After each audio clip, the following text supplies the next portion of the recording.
Good morning, students. Continuing with the chapter Socialism in Europe, today we will learn about the crisis of Tsarism in Russia. It should be noted here that in Russia, the emperor or the ruler was called Tsar. For example, in 1914, Tsar Nicholas ruled Russia, the Russian Empire. So at that time he was a ruler there. जो Russia में ruler होता था उसको ही ज़ार कहा जाता था, जैसे हमारे यहाँ पर रूलर को महाराजा या फिर सम्राट कहा जाता था। 1914 में जो इकोनॉमिक और सोशल कंडीशन थी दैट वाज वेरी पुअर। जो रशियन पीपल थे उनकी क्योंकि जो राजा था वहाँ पर वो डिस्पोटिक रूलर था, वो अपनी जो पावर्स थी उनको ऑफन ही misuse them to for his personal gains and to suppress his opponents, because he was the unquestionable ruler there at that time. So it was easy for him to misuse his powers for his personal gains and suppress his opponents. तो उस समय यहाँ पर भी देखिए, यहाँ पर लिखा हुआ है economy and the society.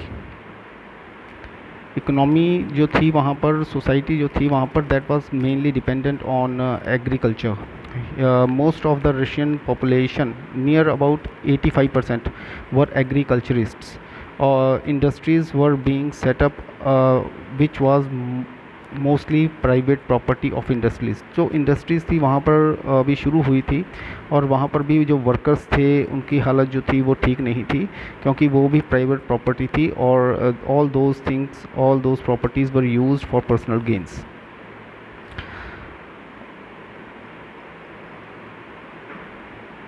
Now come to the next point. Peasants had no respect for nobility.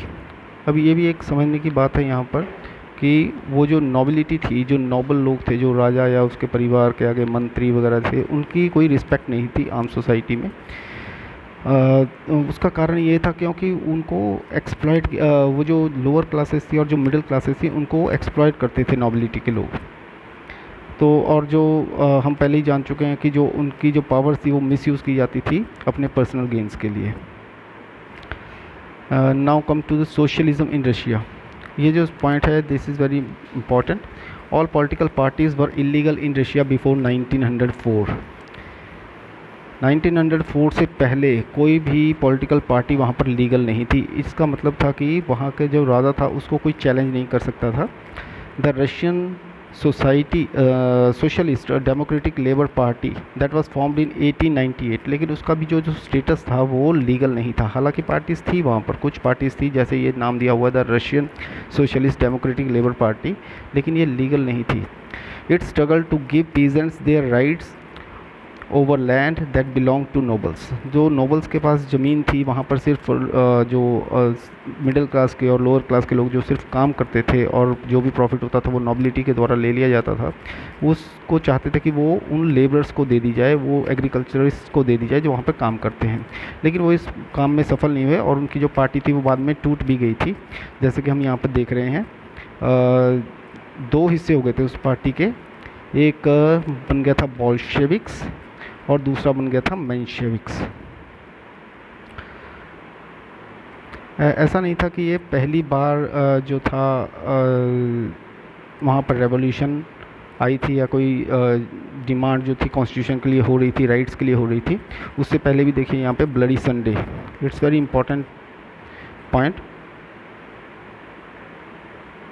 Bloody Sunday जो था, as the name suggests that it represented the killings of so many people. Prices of essential goods rose so quickly by 1904 that the real wages declined by 20%. Prices बहुत ज़्यादा बढ़ चुके थे, ऊपर हो चुके थे, हाइक हो चुके थे प्राइसेस, और उसकी वजह से जो आम लोग थे उनको खाने पीने की जो चीज़ें थी वो भी मिलनी मुश्किल हो गई थी। During this time 4 members of the Putilov Iron Works were dismissed.